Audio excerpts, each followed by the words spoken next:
Of course, Chick-fil-A is well known for their chicken sandwiches, their waffle fries, and the fact that they're closed on Sundays. But they're also well known for their amazing chicken noodle soup. Welcome to Restaurant Recipe Recreations, everybody, a channel serving up your favorite restaurant recipes. And of course, in this video, I'm going to teach you how to recreate Chick-fil-A's chicken noodle soup. And this video also happens to be a recipe request from Stephanie. So Stephanie, I hope you enjoy the video. So let's go ahead and get started with Chick-fil-A's chicken noodle soup. But before we do, I would like to ask that if you're enjoying this channel and if I'm bringing you value by teaching you how to recreate your favorite restaurant recipes, then go ahead and hit that subscribe button for me if you haven't already. And if you have, thank you very much. And if you like this video, feel free to give me a thumbs up. So the first thing that you want to do is to brine your chicken for about 2 hours before you make the soup. The reason that you want to brine the chicken is to keep it juicy and flavorful. So I have here 12 ounces of chicken breast, and to that I'm going to add 1 cup of cold water, 1 tablespoon of sugar, and 1 tablespoon of kosher salt. Now just stick these all in a Ziploc bag. Make sure that the bag is zipped nice and tight. Give it a nice shake, and then stick it in the refrigerator for about 2 hours. One of the many reasons that I love soup so much is how easy it is. I'm going to make this entire soup from beginning to end in my Dutch oven, including boiling the pasta and browning the chicken. It cuts down on the amount of dishes that you're using, and it also cuts down on the amount of time that you have to spend in the kitchen. So bring 4 quarts of water to a boil in your Dutch oven. If you don't happen to have a Dutch oven, then just use whatever large stock pot that you typically use when you make soups. And to the 4 quarts of water, add 1 tablespoon of kosher salt. And let me tell you a little bit about the pasta shape that Chick-fil-A uses in their chicken noodle soup. It's called mafalda pasta.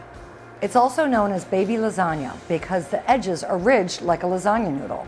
And Chick-fil-A started using this pasta shape several years ago. They went away from the long flat noodles and they started using the mafalda pasta. And they say that the reason that they did that was because they believe that this shaped noodle stays in the little black plastic spoon better so that you get a noodle in every bite. And I swear to sweet Maria, I found that on their website on the internet. Well, of course on the internet. I mean, where the would I find it? I know it sounds funny, but in all honesty, I think that they're right. I remember back when they had the long flat noodles and it would just slide off that little shallow black plastic spoon. So they're onto something here, right? Okay, anyways. So now you're asking, where do I find mafalda noodles? You might want to check out Whole Foods if you have one near you, Fresh Market, you know, any of the standard higher end grocery stores. They're going to carry some of the funkier pasta shapes. Worst comes to worst, you can get it on Amazon. $9 for this though. And it's only 8 ounces. All right, geez, I think I overdid that, huh? And then you want to chop your carrots, your celery, and mince your fresh Italian parsley. You need 1½ cups of raw cleaned carrot cut in 1/4 inch dice. And 1½ cups of fresh celery cut in 1/8 inch slices. And 2 tablespoons of fresh Italian parsley minced. Once your pasta water comes to a boil, add 8 ounces of mafalda pasta. Stir and cook to al dente instructions according to the package. The instructions on my package read that 9 minutes is al dente. Once your pasta is cooked to al dente instructions, drain the pasta and rinse it under cold water to stop the cooking process. Once the chicken has been brining for 2 hours, take them out of the brine and place them on a paper towel and then pat dry. Now we're going to saute the chicken, but make sure that your Dutch oven is completely bone dry because you don't want it to splatter when you put the oil in it. So when your stock pot or your Dutch oven comes back up to temp, add 2 tablespoons of extra virgin olive oil. When your oil becomes hot, add your chicken breast. And cook for 5 to 6 minutes per side until an internal temperature of 165 degrees is reached.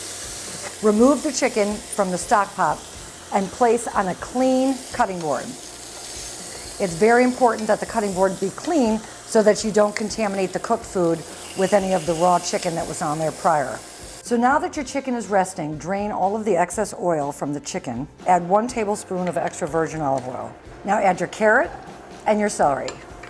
Now cook the carrots and the celery until slightly softened. And now we are going to make what is called a roux, R-O-U-X. A roux is a butter and flour mixture that's used very predominantly in Cajun and Creole cooking, and it's used to thicken sauces, stews, and soups. So to the carrots and the celery, we're going to add 3 tablespoons of unsalted butter. Once the butter melts, you want to sprinkle in 1/4 of a cup of flour and stir very vigorously so that the flour does not clump or burn. You'll start to see a paste form, and once the flour has a slight nutty smell, go ahead and start by adding 4 cups of chicken broth. Vigorously whisk the roux to break up any of the clumps. Once you're certain that the roux has been completely dissolved in the chicken broth, add 4 more cups of chicken broth. Now my chicken broth is a very, very dark color because mine is homemade, but if you're using store-bought chicken broth, that's fine too. Now add 1 teaspoon of kosher salt, 1/2 teaspoon of garlic powder, and 1/2 teaspoon of onion powder. Add in your parsley and allow the soup to simmer for 15 to 20 minutes until the carrots and celery are very soft. While your soup is simmering and after your chicken has had time to rest, cut the chicken into very small bite-sized pieces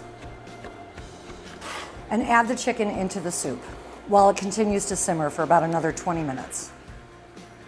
And once your soup has been simmering for about 20 minutes and the carrots and the celery are nice and tender, add back in your cooked and drained pasta. A little pro tip about cooking soups with pasta. I always cook my pasta separately and add it back in at the very end. A couple of reasons why. I find that cooking the pasta in the soup has a tendency to make the pasta mushy, which is gross and nobody likes to eat that. And the other reason is that the pasta starches generally make the soup kind of gummy. And I don't like that either. And you may or may not decide to use all of this pasta. This was an 8-ounce bag, as I showed you earlier. So if you want a little more pasta in your soup, then go ahead and dump it all in. If not, set some aside. All right, my Chick-fil-A moment of truth. I gotta tell you, this looks exact, but how does it taste? I mean, that's the most important part, right? That's what we care about the most. All right, here we go. I don't want to say that it tastes exact, because it's actually better. Right? All right, my friends, I hope you enjoyed this video. I hope you enjoy all of my videos. And until I see you all again, make it an awesome, awesome day. Thank you for your suggestions, Stephanie. Cheers, I love y'all. And for more great soup recipes, check out right here.